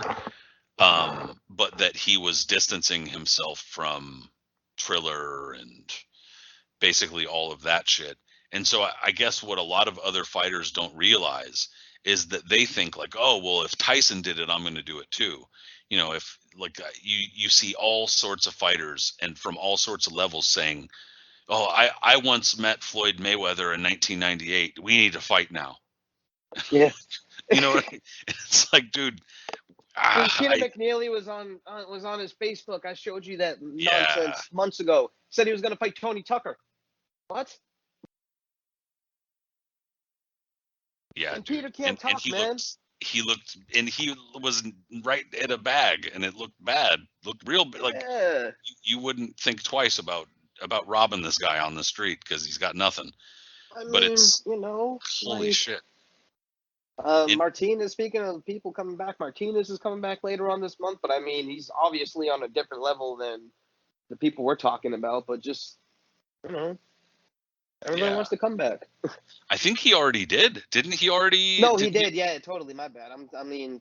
But he's fighting again. Yeah, like, no, he's continuing. Yeah. That's what I meant to see. Continue. Yeah, he's not. Oh, yeah, dude. So it's I get it, but it's these other fighters I think don't realize that there's not that kind of money there for them, and that people aren't nearly as interested in them coming back as a cultural phenomenon like Mike Tyson. And but so it's sad because at some point they are going to have to realize that, but it's like, shit, that we just need to take care of fighters better. But this is what becomes dangerous for them too, because there's always, with all these guys getting desperate, and they're like, oh, Tyson came back, or someone's coming back. Foreman came back. This guy came back. If they can come back, he just made a big rumble. Oh my God, he got television, this and that. He got paid that much. I'm going to come back. There's some shyster out there who talks a good game but doesn't have shit and has really bad intentions and doesn't really give a damn what's going to happen with this, that's going to convince this guy, well, oh yeah, I'm going to bring you back and I'm going to do something and put him in some sham-ass fight. And the dude's going to take it because he thinks it's going to be an event. The dude's going to convince him otherwise. And that happens all the time in boxing. There's always guys to be exploited. People like Leon Spinks who got exploited over and over, making comebacks, ill-fated comebacks. Other fighters, Jerry Corey, for example, probably the most notable one, when he came back in 1992 or whenever it was to fight Ron Cranmer, and got his brains absolutely scrambled, his teeth knocked out, and that was the one that really pushed him over the edge in terms of him, having an early death due to CTE, brain damage and shit. So, yeah. Man, if somebody's willing to promote Aaron Pryor when he's visibly, exactly aligned, we already know that it's not going to be an issue of ethics or like somebody's going to feel shame or something like that. They're just going to do it. But, that's why at some point we need somebody to come along and say, no, it's not a good idea, actually. You can't do that, yeah. I don't know, I'm not familiar enough. Can the Ali Act prevent stuff like this? Well, see, here's the thing. I'm happy you asked that, because this is a good question. And this is something that comes up in these kinds of conversations somewhat regularly. Basically, the Ali Act was, if I'm not mistaken, it was 1996, and it was when it was passed. But really, all it did was that it formed an alliance between, or it mandated that state commissions needed to communicate with one another, and it also mandated that promoters could not be managers. Managers could not be promoters, and that there needed to be clear interests when it came to fighters and contracts. So, basically, you couldn't have conflicting interests when it came to the career of a fighter that you were handling. For instance, okay. You had to look out for their best interests. Like, you couldn't be like betting on, that they're not going to do well or some shit like that, or putting them in a position where they're not going to do well because that's in your best financial interest. It basically gave a little bit more clear picture that couldn't happen. So even me just having to explain that is super fucking convoluted, right? So the whole problem is that it can't. There's no national commission or association. There's no sanctioning body or anything that can actually do anything if one of these rules are broken. So, there's nobody doling out punishment. Okay. You hear about the Association of Boxing Commissions, which is it's kind of like a loose alliance of state commissions that all report to this one organization. However, if they don't report to this organization, the only thing this organization can do is say, well, I think we're going to threaten that you're not going to be in our organization anymore. But nothing almost ever comes of that. And then on top of that, if there's nothing the ABC can do, they can't turn to the government and say, hey, these guys aren't following shit. There's no authority. There's nobody to go to. So when shit fucks up, it's kind of like the police investigating themselves and saying, well, as a matter of fact, we figured there's nothing wrong here. We've found that the police are good. Signed, the police. It's the same shit. So there's really no culpability. There's no responsibility. There's nobody to take any sort of ownership when stuff happens. And that's the ultimate problem with the Ali Act, is that it's without any sort of national commission, without a universal sanctioning organization or something like that. It's almost like, it's not useless. It's a really good idea and it's a good start, but it's like nobody ever continued with it. Like John McCain, as much as I disagree with many of his political beliefs, and almost all of them, like 99.9% of them, in fact, this one particular thing, he was, combat sports, he was a champion of, and definitely put a lot of effort toward trying to push more legislation for boxing. Even through some of his later years, he kept trying to bring it to the floor, and it was just like nobody gave a shit. Nobody cares. It's not a moneymaker for any of them, so they don't care. So regardless, the Ali Act, while important, is, as they would say, fangless. It doesn't do anything. So it needs greater authority. It needs, or just to not be there. But I mean, I guess kind of transitioning into the other thing I wanted to talk about, and it's not a bad transition, talking about the Ali Act, because bare knuckle boxing was so difficult to actually get legalized and get to happen. Man, I think the pandemic, believe it or not, actually accelerated some of this kind of stuff, because the bare knuckle organizations kept taking their stuff to Florida, Mississippi, a lot of these places with really weak sanctioning organizations when it comes to combat sports.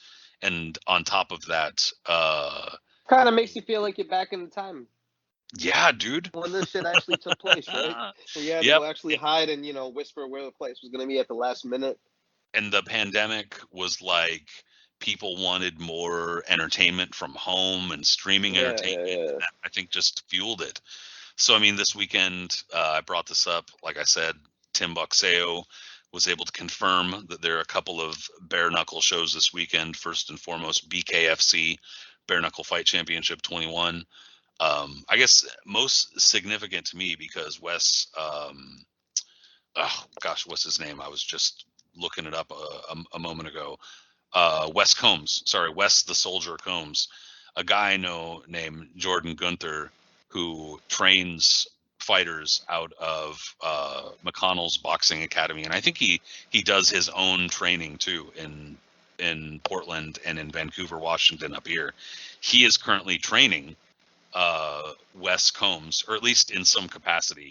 He does a lot of mitt work, but he does other training too. Like, he does all sorts of training. So anyway, I have my own personal connection to this, and even in really oblique way. Like, I'm not connected at all, but still pretty cool. I'm excited, man. Like, we've talked about it before. Bare knuckle boxing is like a fun alternative to boxing, because even though it's primarily close enough in sports, it's obviously different, and it's just fun. It's like, it seems much more laid back in terms. It's not like, I just have fun watching it. I'm not so invested in it, and like as many other fans would be, looking at pay-per-view numbers, looking at this, all this other stuff, getting invested in fighters, all that crap. I just want to see good fights, and they always provide it. That's it. Dude, it's really, regardless. I think the biggest drawback for a lot of people is they're like, it's brutal, or it's whatever. It's the same kind of criticisms that I guess people had about boxing when boxing was first coming around, and then also the same kind of criticisms people had for mixed martial arts when that was first getting popular, and they were having trouble getting it legalized in various states. And it's brutal.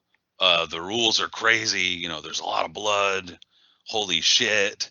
It's the same kind of stuff, like hide the women and children type of fucking criticisms. But I mean, look, dude, if you're into combat sports, it's really fast paced. Yes. You fight. It's like your fighters are basically rewarded for the fight being fast paced, and there is a lot of blood. So I mean, it doesn't bother us really. Kind of like it. So like the event goes by just like shit, and it's awesome. It is. It goes by in a whip. It goes by super fast. And also another one of the fun things, at least for me personally, is that now we do the bare knuckle Zooms. We do like a Zoom meeting when there's bare knuckle shows on and shit, and we've been having fun doing that. And that's like, it's a blast. Yeah, I barely have any friends. So for me, it's like, yay, human contact. It's great. Same with me, man.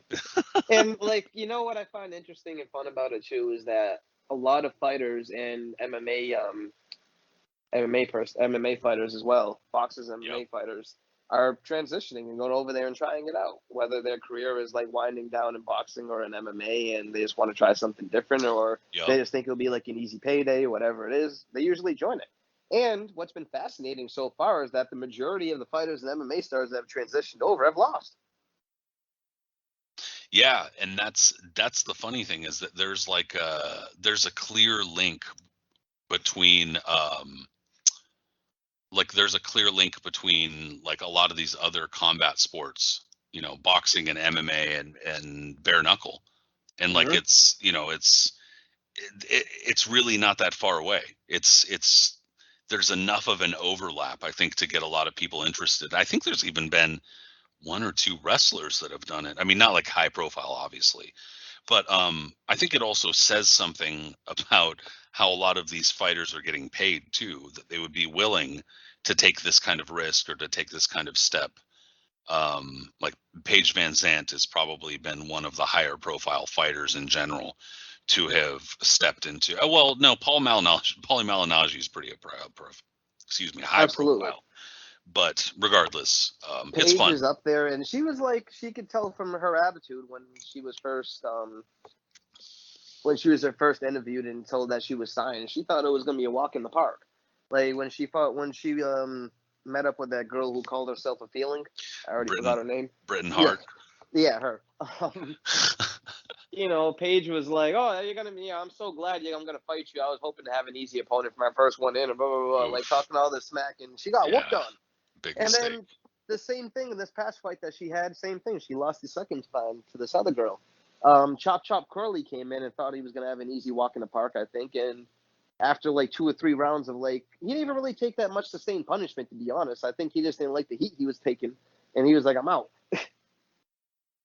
Yeah, that was disappointing. I was expecting a little bit more from Chop. But you can clearly tell he was uncomfortable with everything that was going on there, and he was like, "You know what? It ain't worth it."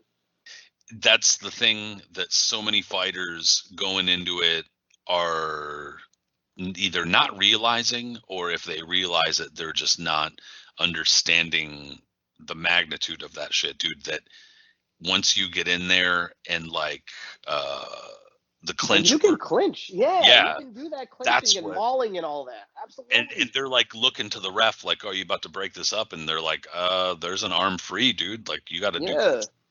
And so the mixed martial arts, the mixed martial artists seem a little bit more in tune with the idea that you can be inside and you can be working dirty boxing or doing that kind of thing, whereas the boxers are generally just out of their depth unless they're really good at fighting inside.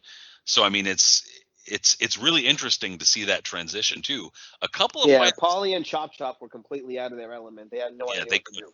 And especially Paulie, dude, with man, they invented gloves for fighters and started wearing them to protect their goddamn hands. And Paulie has broken his hands dozens of times. Like, dude, his hands were fucked up after his bare knuckle fight. And so, I mean, that's another thing. There have been a few fighters who have been able to like keep a dude at or a woman at the end of their jab and actually box fairly successfully. But generally speaking, it's like not that kind of sport. Like it's pretty like forward momentum is rewarded type of thing. Absolutely. That's why Paige Van Zandt has a loss, Paulie, Chop Chop, other guys like that, because they still have elements of, well, especially the boxers, they still have elements of how it is like a professional fighter. And especially if you move on to that sport and you weren't a brawler in boxing to begin with, you're more of just like a stick and move guy, a boxer, a slickster, whatever you want to call it, then you're going to struggle even more in a sport like BKB, because one of these guys is just going to pounce all over you. You know who would probably do really good in it would be the one that became really popular during the pandemic, Clay Collard. Yeah, he actually probably would.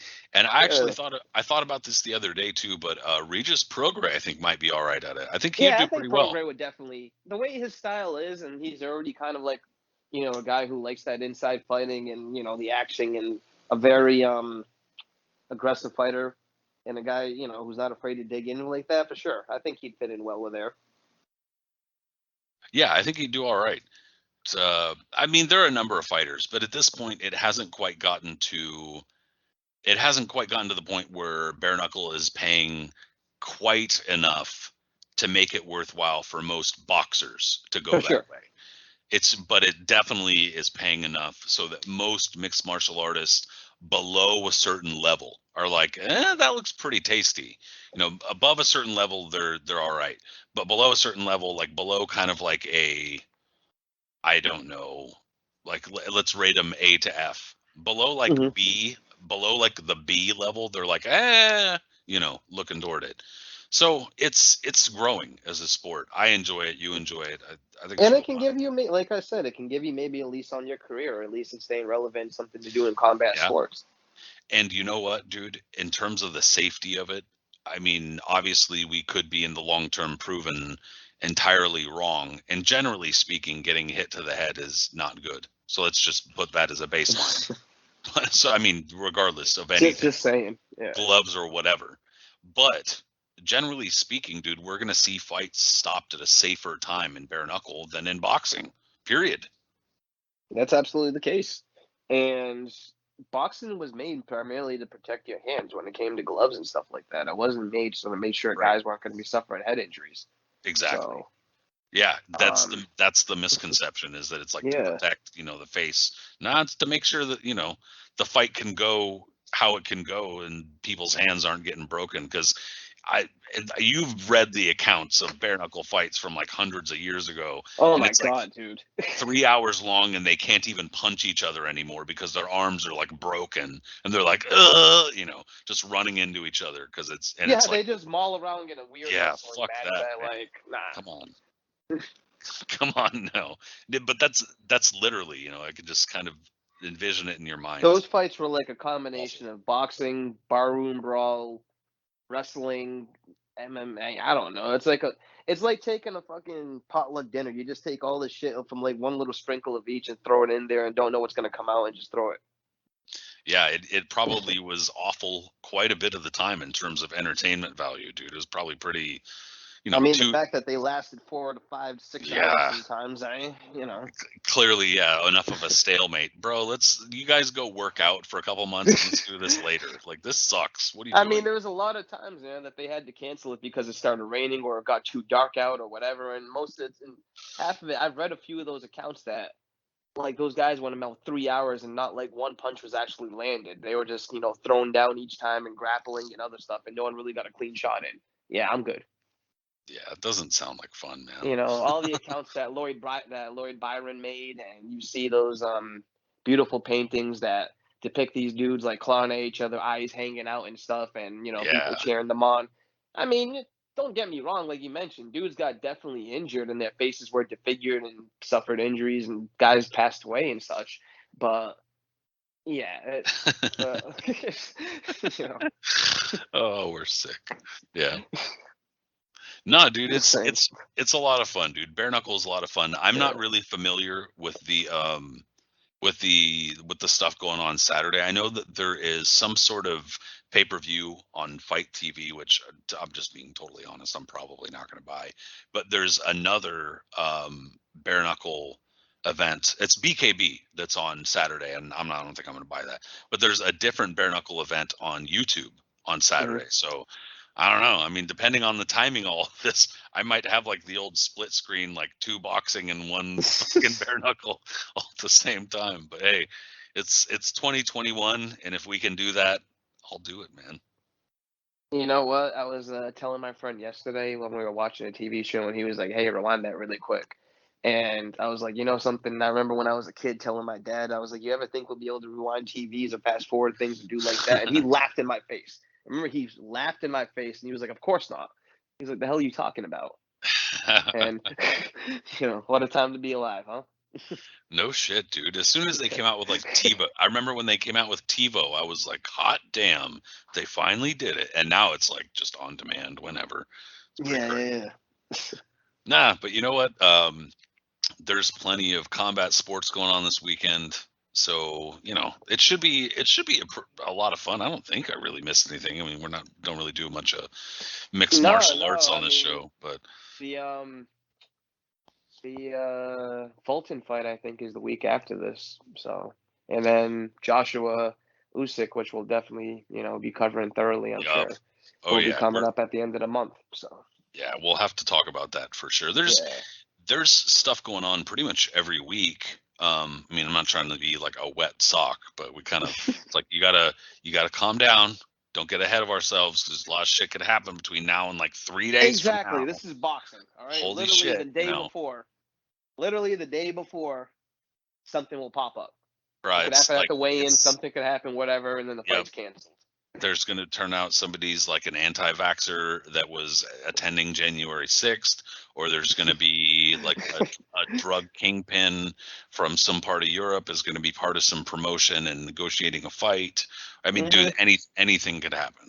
Anything is boxing, but that's why we eye injuries that just get caught at the last second. Thankfully, at that, but still, Goodness gracious. Yeah, we didn't even have a show because we've been off a little bit. But dude, Errol Spence, I hope he's able to recover and actually even come back at all.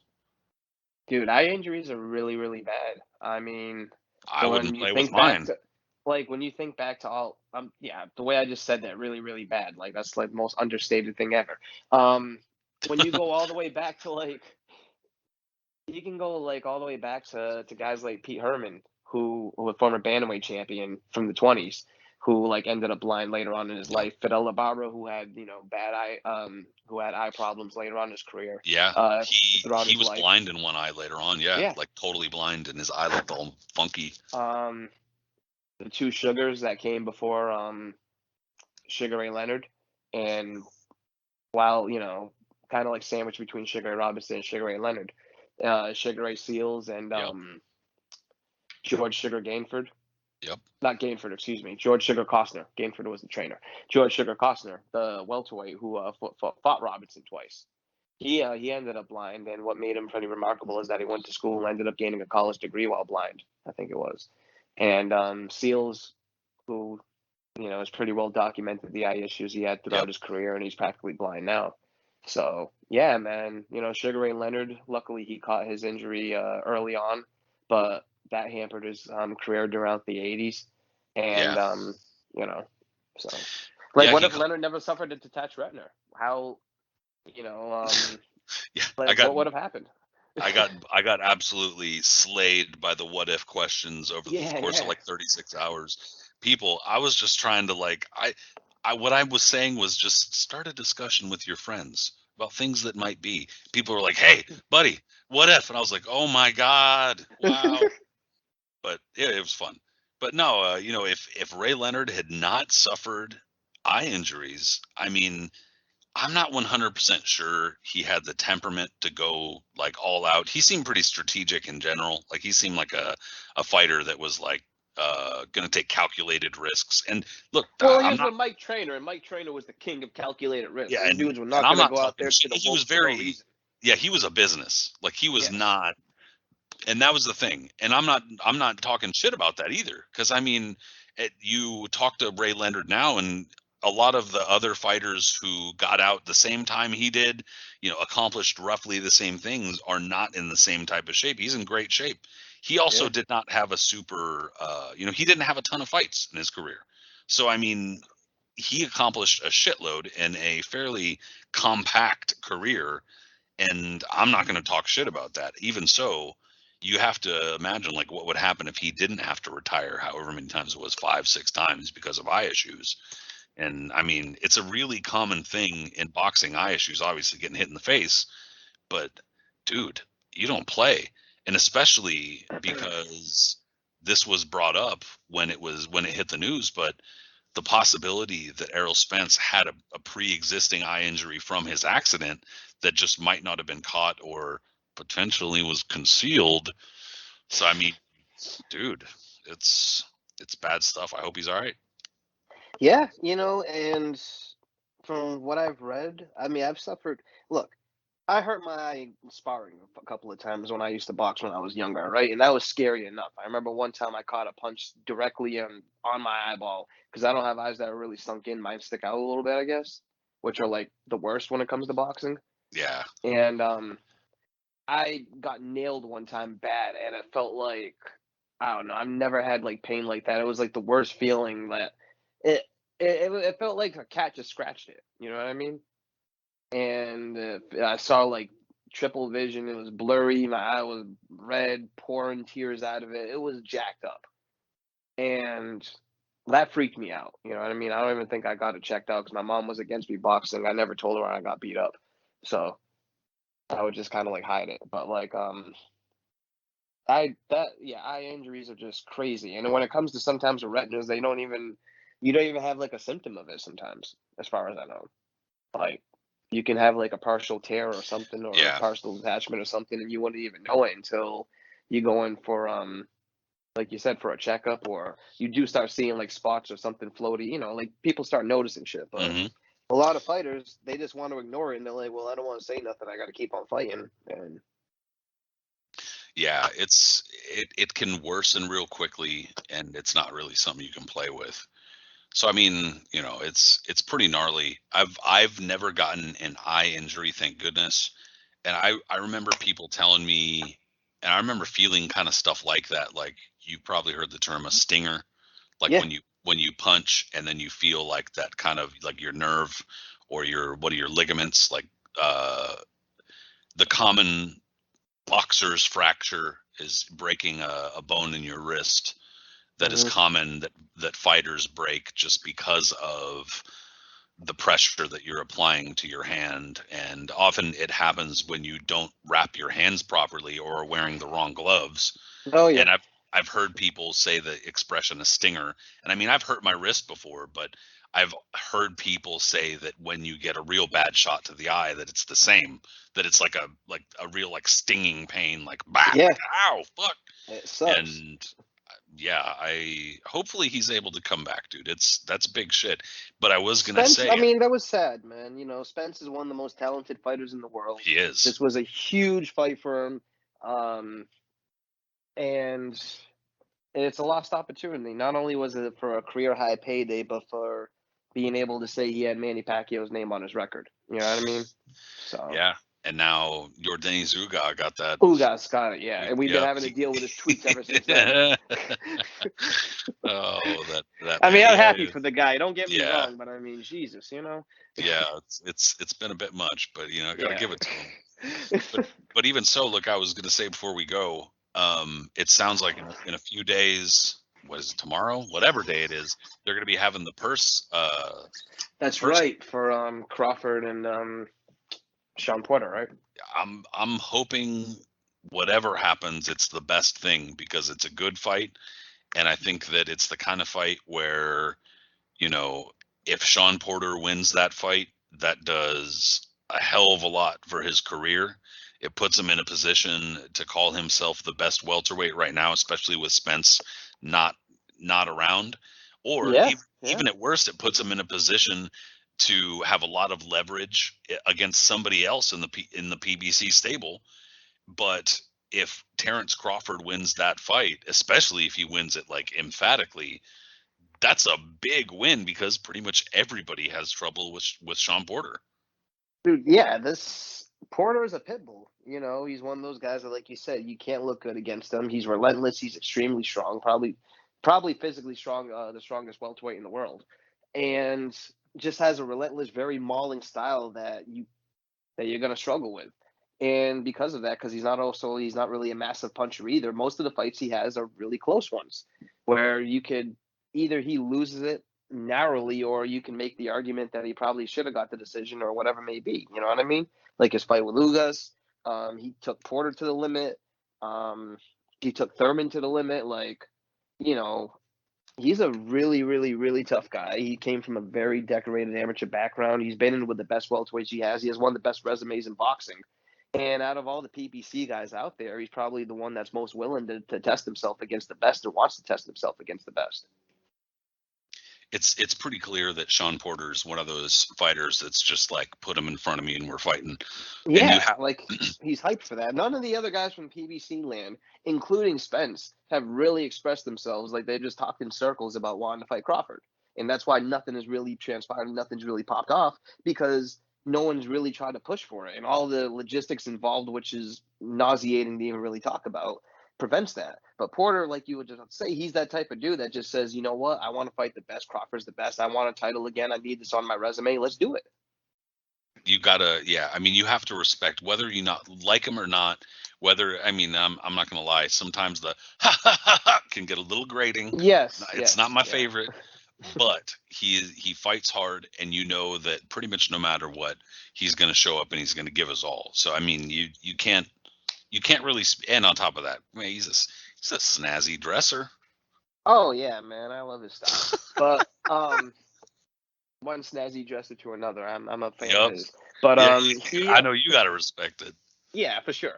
But he I'll say this too. What makes this such a fascinating fight, because Crawford will be tested in his first real big test as a welterweight, and even though he's a champion, and he can be touched. You know, as people talk about Crawford's skills, and he has sublime skills, and he's nasty in there, and he really digs down, and he breaks people down, and he makes adjustments and all this other shit. He can still be touched, especially early on in the fight. And Porter's going to come out there and jump on him early too. And, you know, that's what it's going to be fascinating to see how Crawford's going to react to that, and then try to like adjust throughout the fight, because during the early part, Porter's going to make it really, really uncomfortable in there. And then throughout there, that's what's going to make it interesting, is how Crawford will make his adjustments and figure things out and start, you know, tuning and dialing in with whatever he does. And that's exactly what we need to see from Crawford at welterweight, because despite being, like you said, despite being a champion, he's like, without having access to that PBC stable, there's like, you can only go so far. And especially when Arum is not even willing to really branch out of his stable as well, and he doesn't have a tough welterweight stable. You know, no disrespect to dudes like Mean Machine and, you know, a Wash Kell Brook and stuff, but that's not going to test Crawford the way he needs to be. And then when people were saying, oh, he's going to fight Jose Cepeda next, why? Why would he fight Cepeda next? Again, no disrespect to Cepeda. He's a really good fighter, and he's been in the fights that he's been in speak for themselves, but is he really going to be testing Crawford? Plus, he would be moving up to fight him. Like, what was that going to do for anybody? That was going to do nothing for him. Cepeda arguably lost to Hank Lundy in his last fight. That would have not been where it was at, you know? No, absolutely not. No one at that point, people would have stopped giving a shit about Crawford, because if he's going to have these ho-hum fights, then what's the point? You know? And unfortunately, Arum's a big slice of that puzzle. Dude, he's a big piece of that puzzle, because he has, on various occasions, and I'm not trying to say that he is the only promoter who's done this or anything, because many have, but nonetheless, he has a history of going in at his own fighters and like talking shit on his own fighters while he still has them under contract, and all being like, oh, they don't sell, I can't get them to sell, nobody will buy tickets, and it's like, dude, you're not, what other promoter is going, you know, like, what other promoter is going around saying, yeah, damn, Tank ain't selling shit, Spence ain't, we can't get Spence to sell. Nobody's fucking doing that, because why would you do that? He says stuff like, you want Crawford, you can take Crawford, he's not doing anything for me, I don't need him, I don't need this. Yeah, what are you talking about? Well, then if you say that, then actually mean it, because then when Crawford comes back and is like, well, then let me go, bitch, then people are like, and then he'll say something also too, to the effect of, he'll go, what? Oh yeah, you know, and in the same sentence, like, you know, if he's not mad at Crawford a week later, he'll be like, oh yeah, he's this generation Sugar Ray Leonard. You know. Well, I guess we're about to see what he really thinks of him during this first bid. So that'll be, you know, if Top Rank comes in heavy and is just like, nah, we want this fight, then we'll know. Mm-hmm. But I think they already kind of spoke on that. Yeah. So I mean, you know, let's hope that this Terrence Crawford, Sean Porter, I'm about as jacked as I can be for any sort of purse bid. I'm not really that jacked for it, but I want to see the fight, you know? Who doesn't, man? I mean, it's exciting to think about Crawford being in an actual competitive fight where there's a possibility he could lose, or if anything, is going to be heavily tested. That's what people want. They want to see Crawford in a test. I mean, it's great to watch Crawford put on his skills, and he's one of the best fighters in the world, and he's, you know, the way he dominates guys and how nasty he can be in there, the way he's, you know, systematically takes the person apart. It's beautiful to watch, but it's not fun if it's not against a guy who has no shot in hell to win. You know? And if he does that against Porter, then we'll know. We'll know it's legitimate. Exactly. And if he's able to really just break down Porter and beat him up and just, you know, do what he does, and able to stop him late, or if anything, win a commanding decision that there's absolutely no doubt, not even close, no ifs, ands, or buts about it, then honestly, people can say, you know what, Crawford is the best in the world. Spence, accident or not, would have no chance against him. Ugas wouldn't have a chance. Like, it would be considered around there, but he needs that fight. And again, this is boxing. Even though there's a purse bid coming up for this fight, it doesn't mean shit. There's been lots of purse bids that have been scheduled for fights. Nothing usually happens out of them sometimes. They get made, someone wins the purse bid, whatever, things still can't get made because of it. Yeah, that doesn't necessarily mean that it's like done and, over with. And if that's the case too, like, some of these names are so big that the sanctioning body is not necessarily either going to strip them, or the guy will just give it up and not care because he's bigger than it, or whatever it is. Like, so, when the WBC would be like, oh, I'm going to order Ryan Garcia against Tank Davis, or we're going to order, Anthony Joshua to fight, or Fury to fight so-and-so. Like, that doesn't mean anything when they order somebody to fight. Half the time, that shit's not going to take place. But this is, again, though, I'm not trying to sound so pessimistic. This is a big step, the fact that this is actually taking place. And it looks promising. Yeah, and it's not just like, it's unlikely that either of these two fighters would just F off and be like, nah, whatever, we'll sign it, but we're not actually going to fight. So no, it's a big step. So hopefully it happens. But look, dude, in the meanwhile, should be a good weekend of combat sports, bro. I appreciate you having a nice little conversation with me. Can't wait till Friday, my man. Oof, it's going to be fun, bro. Well, everybody, thank you so much for listening, and we really do appreciate it, and we hope you enjoy all of the combat sports this weekend. Hope you enjoyed the AEW last night as well. But in the meanwhile, if you want to go back and listen to any of our Knuckles and Gloves Boxing Radio episodes, they're all there, especially the history episodes. A lot of fun. And on social media, if you are on Twitter, especially follow Aris Pina there at Punch Zone Aris. Follow me, Patrick Connor, at Patrick M. Connor. And if you have not already ordered my book, Shot at a Brothel, The Spectacular Demise of Oscar Ringo. Highly recommended. Thank you, sir. I appreciate it. I've gotten some very kind reviews. It's only been out for a few days, so I don't want to like hard charge it and like everybody gets it and then doesn't say shit about it for months. I don't want to ruin it, but hey, if you haven't already picked it up, I would appreciate you picking it up. It sounds like people are already enjoying it, at least decently for now. And if you are on Facebook, go give the Knuckles and Gloves Boxing Radio page on Facebook a like, and whatever app, channel, website, whatever that you listen to this podcast on, if you could give us a rating and write a little review, that's also helpful. And Aris, we'll talk as soon as possible, bro. Sounds good, my man. Take care, everyone. Later, everybody.